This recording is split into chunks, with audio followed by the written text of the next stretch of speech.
Rangkuman selanjutnya adalah manusia, afektivitas, dan perbuatan.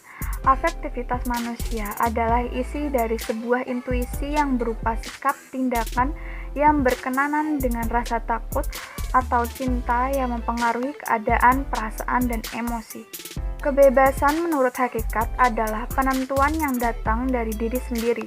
Kebebasan manusia terdiri dari kemampuan untuk melakukan apa yang mereka inginkan dan juga memutuskan apa yang ingin dilakukan. Kebebasan dihadapkan dengan determinasi pembicaraan menyangkut determinasi isik, yaitu berbentuk rangkaian kuasa-kuasa dan akibat-akibat. Kemudian manusia diprogram sebelum mulai meluas, artinya disebabkan oleh faktor gen-gen hereditas, sehingga dapat disimpulkan tidak ada tempat kebebasan yang bersifat bebas. Kemudian yang ketiga yaitu determinasi sosiologi, yaitu hasil hubungan sosial. Yang keempat, determinasi teologis, dan yang terakhir determinasi yang muncul dari ketidaksadaran.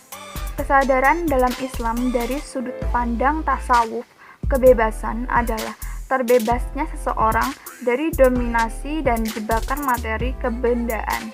Secara Islam, yaitu seseorang akan mendapatkan bahasa tentang kebebasan berkehendak.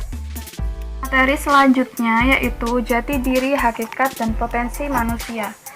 Watak adalah sifat dasar yang biasanya digunakan untuk benda mati, tetapi bisa digunakan untuk benda hidup. Hal itu membuktikan bahwa setiap benda memiliki perbedaan atau persamaan dalam segi bentuk maupun materinya, namun berbeda dalam karakter dan spesiesnya. Naluri adalah sikap yang mementingkan diri sendiri, yang penting untuk mendorong hidup dan memajukan kehidupan, dan senantiasa dapat mengontrolnya dengan seimbang. Fitrah adalah bawaan alami yang terbentuk dari diri manusia. Fitrah mirip dengan kesadaran karena manusia mengetahui dirinya. Manusia sebagai fitrah adalah bentuk penciptaan sesuatu untuk pertama kali. Fitrah penciptaan manusia merupakan upaya menumbuh kembangkan potensi manusia sejak dari lahir. Orisinalitas, nilai-nilai kemanusiaan adalah nilai yang mengenal harkat dan martabat manusia. Kuncoro Diningrat meletakkan bahwa nilai kemanusiaan adalah segala sesuatu yang menyangkut kelakuan perbuatan manusia berdasarkan norma dan menghargai martabat manusia. Manusia terbentuk dari badan dan jiwa.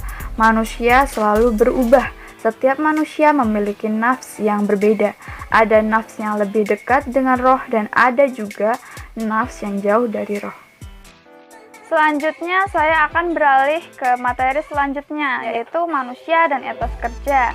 Etos kerja menurut beberapa ahli, yang pertama yaitu menurut John Locke tahun 1632 sampai 1704 berpandangan bahwa pekerjaan menciptakan hak alamiah yang berargumen kerja adalah sesuatu yang mendasar bagi setiap manusia. Yang pertama adalah kelekatan kerja pada diri manusia.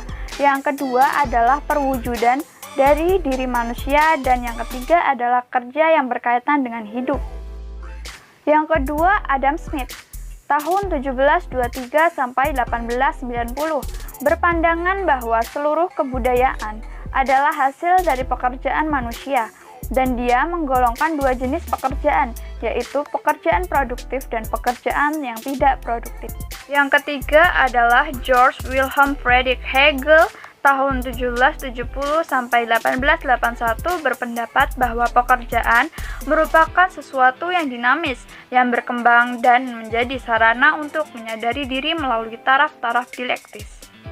Yang terakhir ada Karl Marx tahun 1818 sampai 1883 berpandangan sama dengan Hegel bahwa pekerjaan ditempatkan sebagai realisasi diri melalui objektivitas. Sejarah kerja berasal dari Yunani sekitar abad 26. Hesiodotus menulis buku tentang Work and Day yang berisi pendapatnya bahwa kerja merupakan isi utama dari kehidupan yang bermakna bagian sentral di dalam kehidupan. Sejak dulu manusia telah menganggap bahwa kerja adalah sesuatu yang suci. Hakikat kerja adalah wadah bagi pembentukan diri manusia untuk membangun dunianya melalui 3 faktor. Yang pertama, faktor keterlibatan dimensi subjek secara intensif, yaitu pekerjaan yang dilakukan totalitas diri subjek. Yang kedua, faktor hasil yang bermanfaat, yaitu bekerja dengan menghasilkan hasil yang bermanfaat. Yang ketiga adalah faktor mengeluarkan energi. Etos kerja adalah sikap yang muncul atas kehendak dan kesadaran sendiri yang didasari oleh sistem orientasi nilai budaya terhadap kerja.